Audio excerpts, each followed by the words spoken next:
It's the week ending Saturday the 19th of June, and this is The Week Unwrapped. In the past 7 days, we've seen Biden and Putin discussing cyber attacks and nuclear weapons at the Geneva summit, footballer Christian Eriksen suffering a cardiac arrest during Denmark's Euros game against Finland, and Donald Trump announcing he is writing the book of all books. But we're here to bring you some stories that passed under the radar this week. Big news not making headlines right now, but with repercussions for all our lives. I'm Olly Mann, and let's unwrap the week.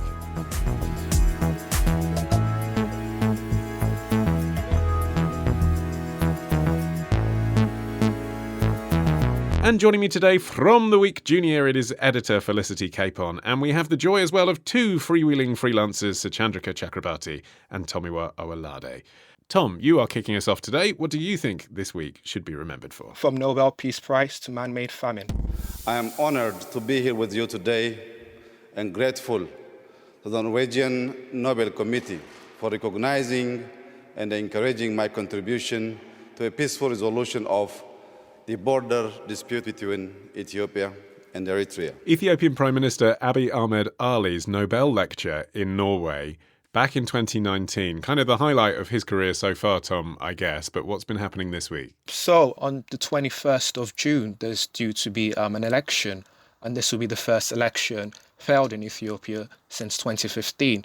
There was due to be an election last year, but that was delayed due to the COVID-19 pandemic. Which in itself was controversial, wasn't it? Because people, inevitably critics, were saying, well, it's not really because of COVID at all. Yeah, exactly. Because last year, Abiy Ahmed launched a conflict in the northern region of Ethiopia in a place called Tigray.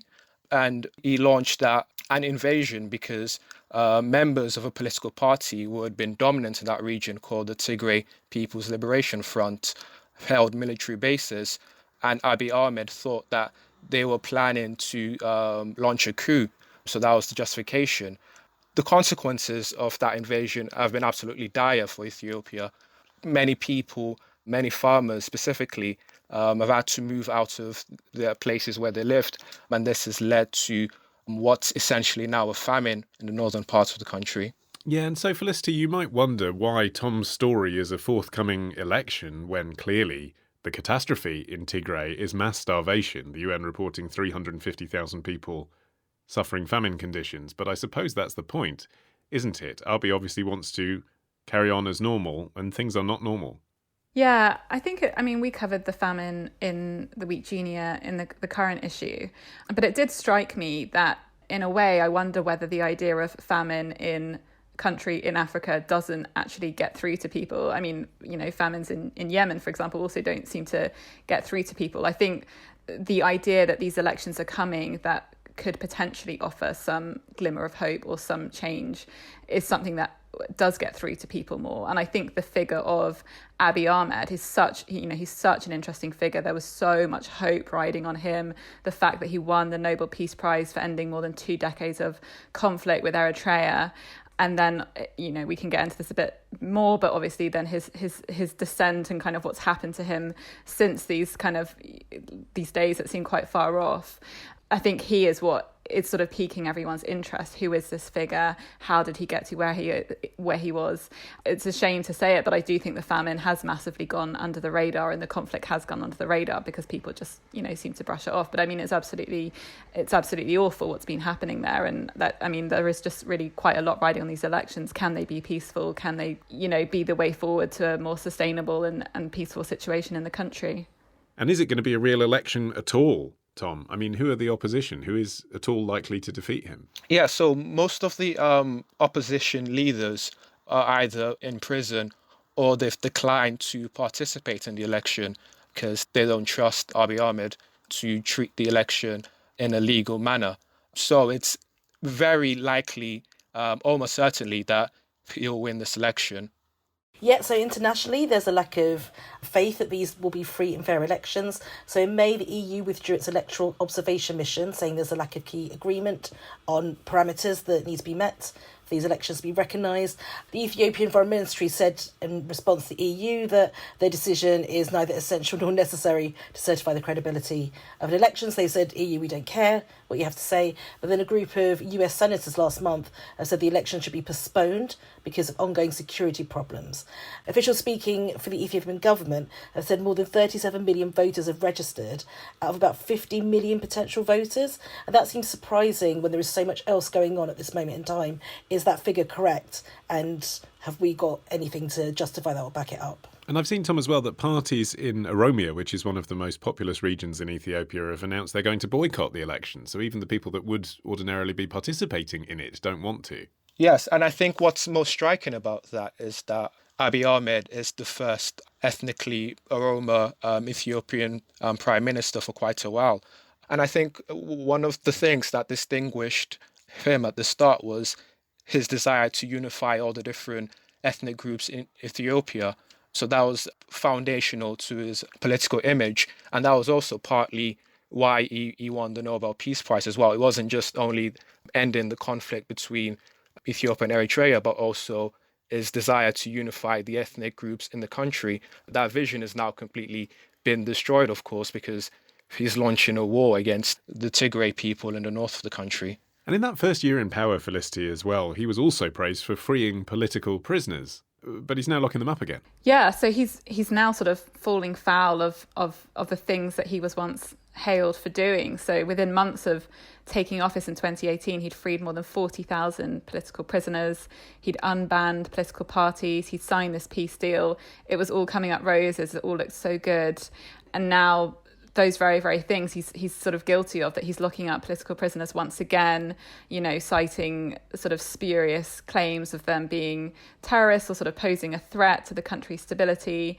And I guess it's sort of a cautionary tale, really, of, you know, how much hope and optimism and sort of trust you put in these key figures who are very, very flawed. And, you know, it's not, and also I suppose the kind of nature of power, the idea of getting power, holding on to it, and the corrupting influence of power, which it seems that he's falling foul of. And, you know, there's been other figures that have had the same sort of trajectory. If you look at Saddam Hussein in Iraq, who was initially embraced as being a pragmatist by diplomats and journalists, you had the Nobel Committee awarding Burmese dissident Aung San Suu Kyi the Nobel Peace Prize, and, you know, look what happened to her. And even, you know, a bit closer to home, Viktor Orban in Hungary.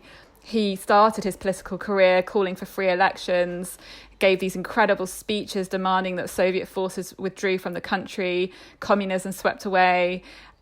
You know, it all looks so good. And now Viktor Orban in Hungary is, you know, authoritarian despot, pretty much, really cracking down. So this has happened before, and it just seems as though Abiy Ahmed is the latest, really, that we're so hopeful. We invest everything into him, and then all of a sudden it starts to go horribly wrong. Yeah, I mean, in a way, Suchandrika, you know, our feelings in the West about someone are sort of the least important part of this story if you're in Ethiopia and you're starving to death. But for the Nobel Prize Committee, it is another embarrassment, isn't it? And it makes you wonder whether the whole idea of giving a peace prize to someone kind of in their political lifetimes, i.e. rather than waiting 20 or 30 years to get some perspective on it, is flawed. But I suppose if you don't give it to them in their lifetimes, it doesn't encourage other leaders to do the right thing, which is sort of the point of it. It does seem as though we're trying to hold a leader to Western standards, and it goes to show that there are standards we don't understand. Because internally in the country, Abiy has shown that he is taking power and he's using it in the way he wants to, and what he did before might have just been a show. And he's also got tensions with his neighbouring countries, so with Egypt and with Eritrea, he's got problems there. So the problems are spreading out the country and moving out further and can result in huge, huge problems. So it just seems, yes, he was judged too early. And why would the Nobel Committee want to do that? They want to give their seal of approval to someone in the hopes it makes them act better. But maybe we're misjudging leaders and what they actually want to do with power. Is the situation more stable with Eritrea, though, Tom? Because, I mean, just on the simplest basis, that's what he won the prize for. It was peace with Eritrea after 20 years of conflict. At least there are things a bit more stable. Yeah, it's been more stable than it has been recently. And I think another element of the famine in the Tigray region is the use of Eritrean troops as well, actually pillaging the farms and engaging in attacks and also sexual assault as well. in that region. So there's a sort of alliance between the central government in Ethiopia, led by Abiy Ahmed, and Eritrean troops as well. And the victims, of course, are the people, the 6 million people that live in the Tigray region. Yeah, I mean, it seems Felicity like he's going to win the election because there's no serious opponent. At that point, do things get worse for people in Tigray? Or, might it be a case of, horrific as it was from his point of view, that was laying the groundwork for this election, and then he can consolidate his power and slightly lay off? I don't know. I think it's slightly too soon to tell, and I don't want to fall into that trap of being overly optimistic without the foundations for it being there. So I mean, it's pretty bad. I can't imagine how much worse it's going to get. I think it's a pretty dire situation. I think it does seem, from some of the kind of opinion pieces that I've been reading, that he is getting obsessed with the kind of external image that he's giving to the rest of the world without focusing on the internal problems and things like, I think I read somewhere that he's sort of embarked on a bit of a vanity project where he's trying to like beautify the capital, and he seems to be quite obsessed with sort of, I mean, maybe this is a slightly unfair judgment, but almost sort of slightly sort of trivial, superficial things without really dealing with these like incredibly awful things that are happening in the Tigray region. So I am no expert, but I think he's more bothered about image in every sense of the word right now than actually kind of sorting out this horrendous conflict and famine. Well, on that point, Tom, do you think his image could ever recover? For ordinary Ethiopians, could his image ever recover as someone who's a doer and not a fighter? I think it depends on what you mean by ordinary Ethiopians, because this depends on the region, right? In the northern region, no, I don't think so, because even now, only about 13%, according to independent estimates, only about 13% of the people in the region are actually getting any aid. And even international bodies like the UN Security Council, they've not actually held a single public session on the issue, even though US senators have condemned it. So I think he has probably permanently damaged his reputation amongst the people in the Tigray region. Okay. Suchandrika, I'm coming to you next after this.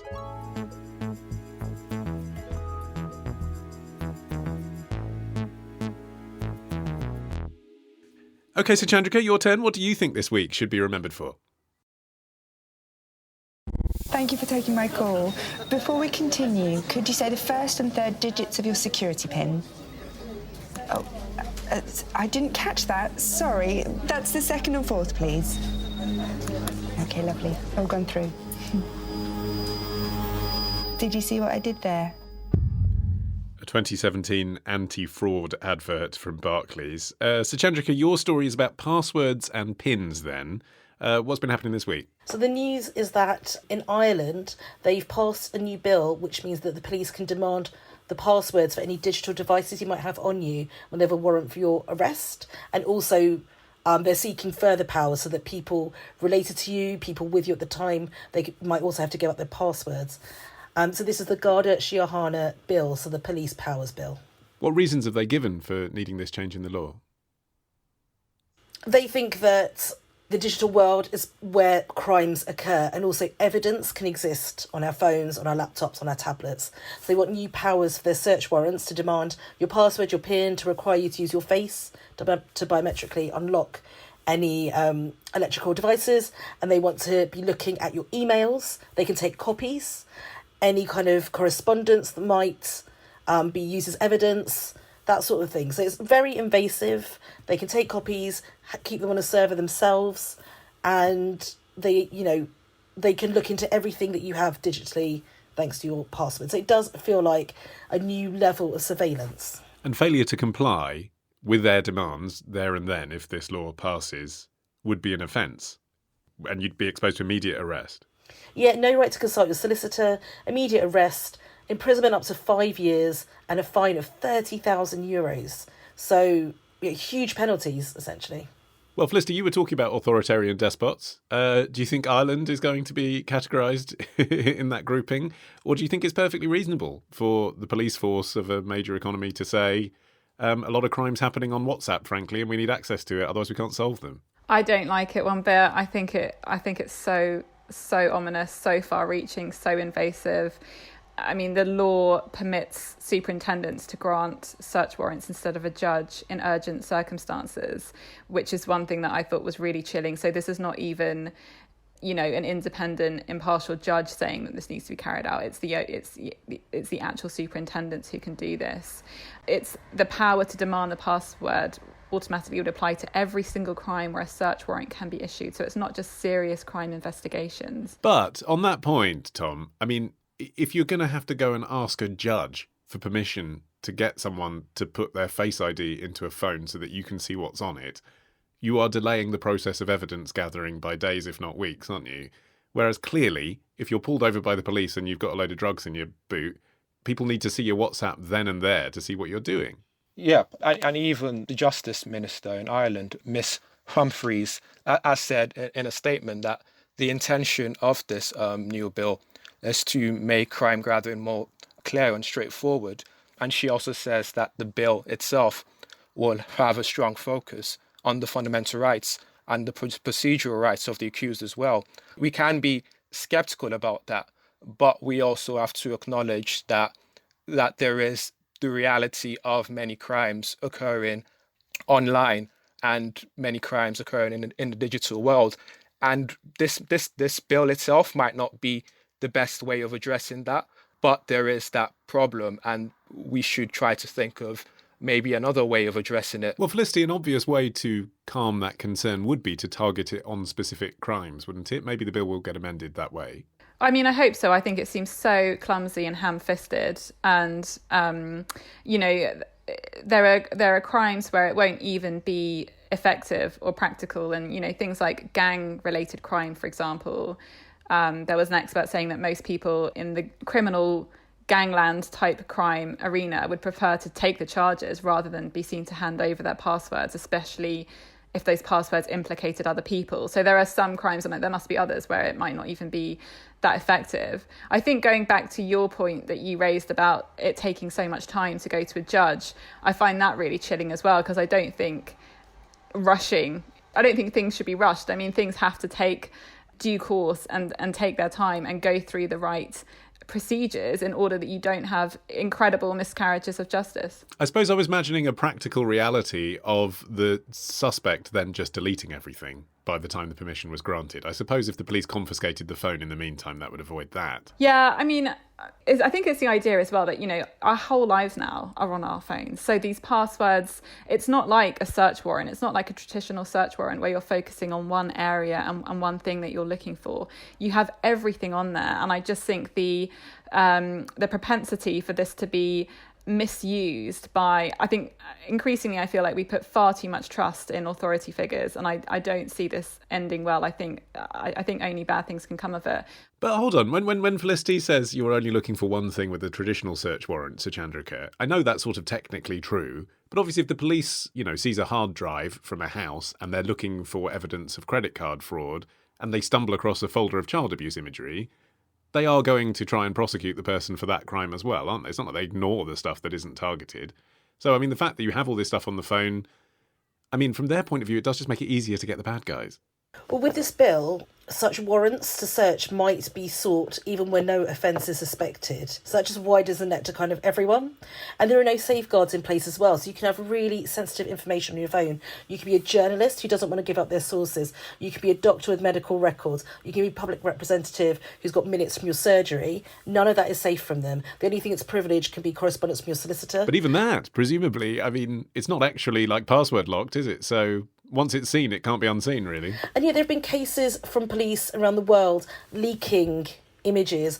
There was a case of two sisters whose bodies were found on Hampstead Heath a few months ago, and police took pictures of them and passed them around and shared them. So we're also suggesting that the police are going to treat our information, our private photos, all of our things with the care and safety that we do. And actually there's been evidence that's not true. So again, it feels, as Felicity said, really chilling, really scary. It's just opened up a whole world without very much nuance and without many safeguards for the public. It all seems to be for the police and to help them perhaps serve justice faster. Maybe that's something that will make them look better. Don't we already share a lot of this detail, Tom, with Apple and Amazon and Google and that's part of using the internet. I mean, people are panicking about what they're sharing with the police. I understand trust in police is a big deal, but generally speaking, probably the public feel more trust in the police than they do in Amazon. So why is this any different? We do increasingly share quite a lot of content with social media companies as well. We do this explicitly as well, and not just the intel that they can infer from what we share, but we share our private lives increasingly in an explicit manner.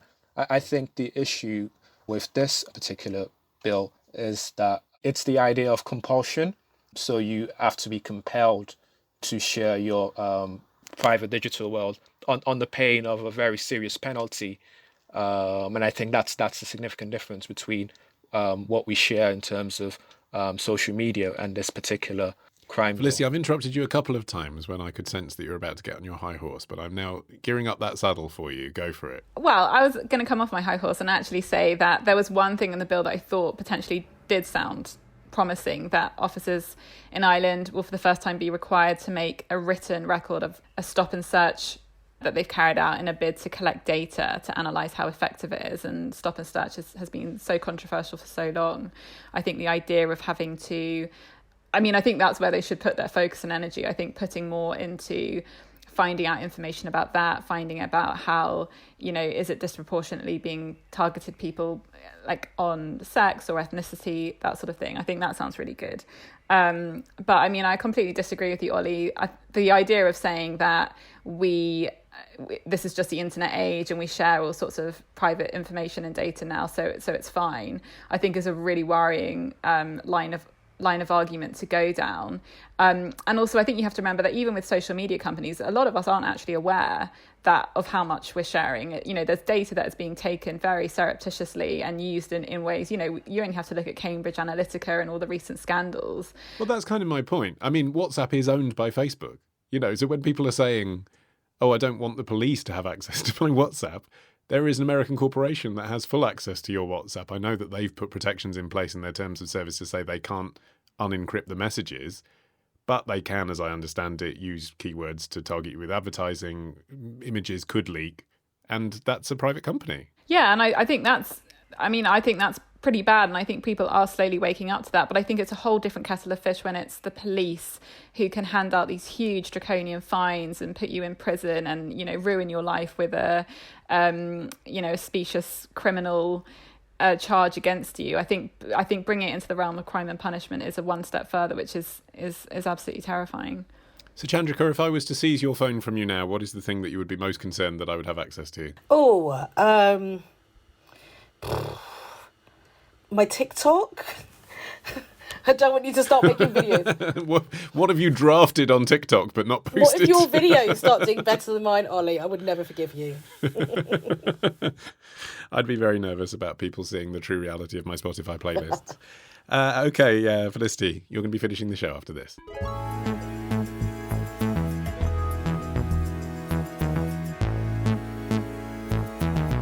Right, Felicity, your turn. What do you think this week should be remembered for? First came the droughts, then came the floods, and now the mice. I came back into my house and I turned on the light. It was dark and turned on the light, and of course the mice all come out at night time. So the mice were all over my bed. They were all over the veranda, and they'd eaten through a bean bag, and so there was the bean bags all over the floor. So it was just a nightmare. Felicity, a broken beanbag, surely not your story of the week. Explain. There's a plague of mice running riot across Australia. That's the most nightmarish story I've come across for a long time. It's giving me real, heebie-jeebies. But in the Western Districts of New South Wales in Australia, which is the country's most populous state, there are millions of mice. Serious infestations also in southern Queensland, Victoria and South Australia. And as you heard from that woman, that the pictures are just horrendous. The devastation is unreal for lots and lots of people living in rural areas, particularly farmers. Yeah, I must say, you forwarded us some links to look at before we recorded today. And there are some images that you'd expect to see when you hear there's a plague of mice in a rural area. Farmers lifting up bales of hay and underneath, 10 or 20 mice. That was not very nice, but I'd expect to see that. I'd imagine a farmer might be somewhat immune to the horrors of that. But it's the details, like you say, that they are in people's cars, they are in people's beds, they are in people's hair. They sort of die in people's walls and emit this like foul stench. They're absolutely everywhere. There are, stories of having to send people having to send their families into cities to get away from them.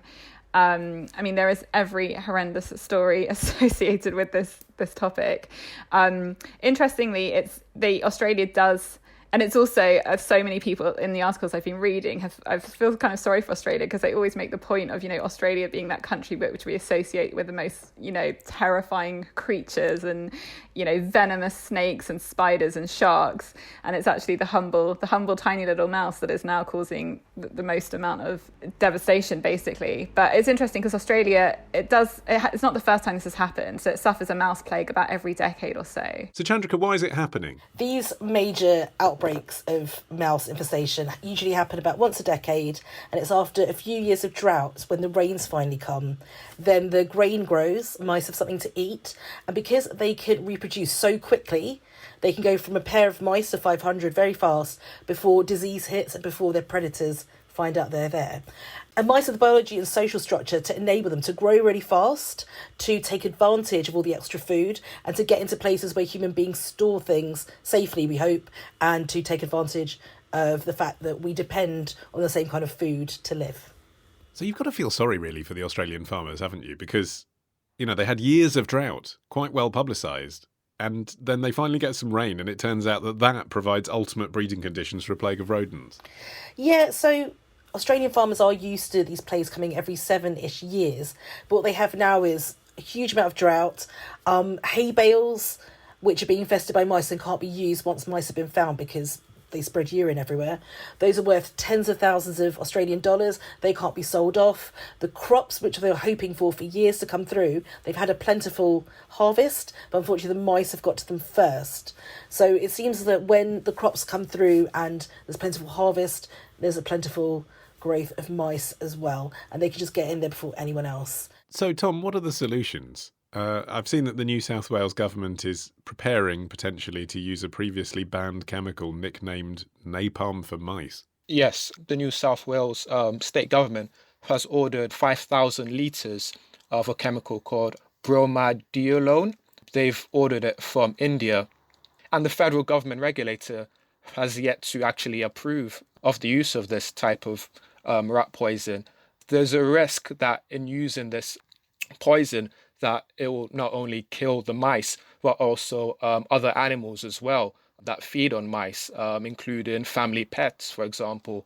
And it might affect the natural environment negatively for other animals within the region. And we're never far from a climate change angle on one of your stories, Felicity. Should we be expecting more of this sort of thing as the planet warms up? Nothing. I'm going to surprise you here. Nothing that I read when I was researching this actually mentioned climate change. And in fact, there are farmers who recall infestations in the 1970s where they said the ground felt it was moving. It was so thick with mice.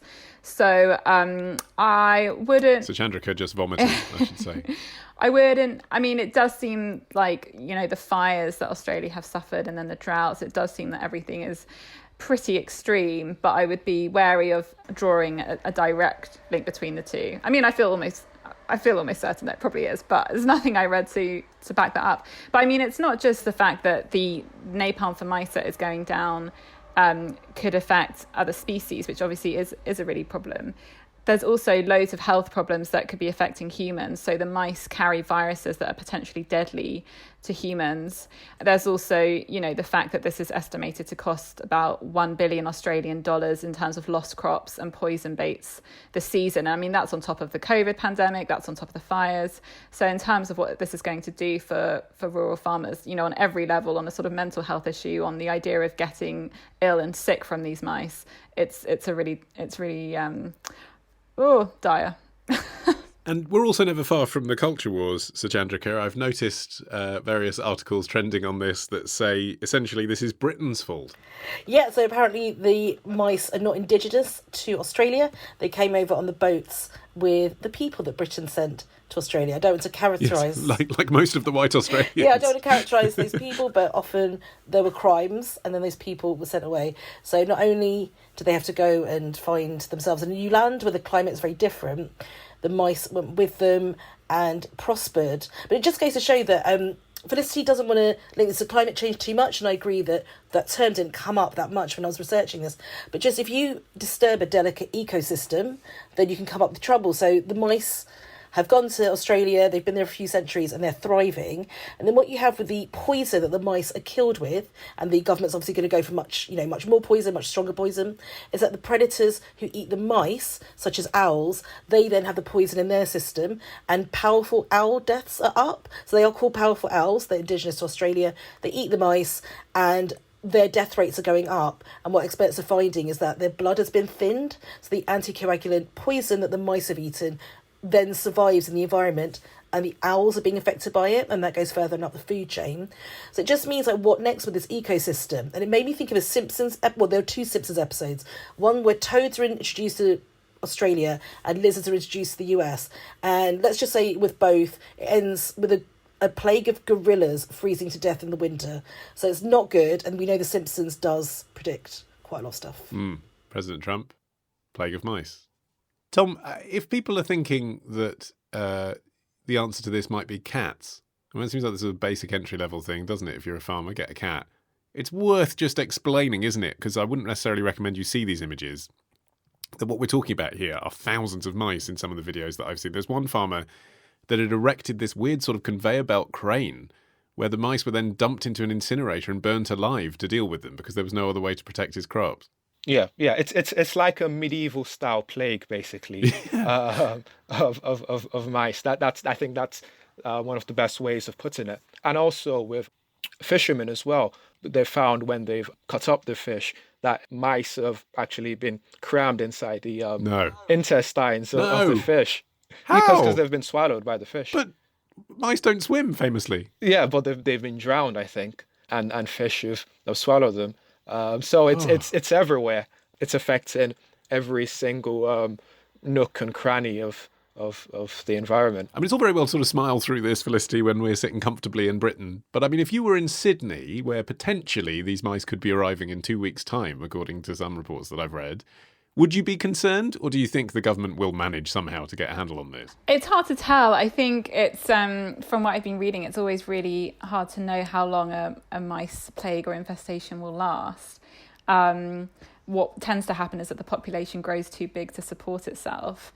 They become riddled with disease. They start running out of food. And I hate to say it, but the vermin start turning on each other, starting with the sickest and the weakest. So it's a nice little bit of cannibalism creeps into it, and that's the best way of ending the plague, really. But hard to tell how long that will take and how far they will have got before that starts to happen, or whether this napalm has any effect, which, as we've been discussing, sounds quite worrying. The final horrendous detail that I'll add to this is that some people are predicting that the mice plague is going to lead to a further plague of snakes. What? Because already then Australians are noticing that snakes are bigger and fatter and plumper because they're eating the mice. Because they're eating the mice. So, I mean, yeah, we could be approaching real sort of horror movie snakes everywhere. Snakes swarming everywhere is the next thing. Wow. I think I better end here before the three of you, start competing and cannibalising. My thanks to our three Mouseketeers, Suchandrika, Tom and Felicity. Remember, you can subscribe to this show for free. Just search for The Week Unwrapped wherever you get your podcasts. I've been Olly Mann, going off for a shower now, like just the suggestion of this conversation has made me feel dirty. Our music is by Tom Morby, the producer Sophie King at Rethink Audio. And until we meet again to unwrap next week, squeak squeak.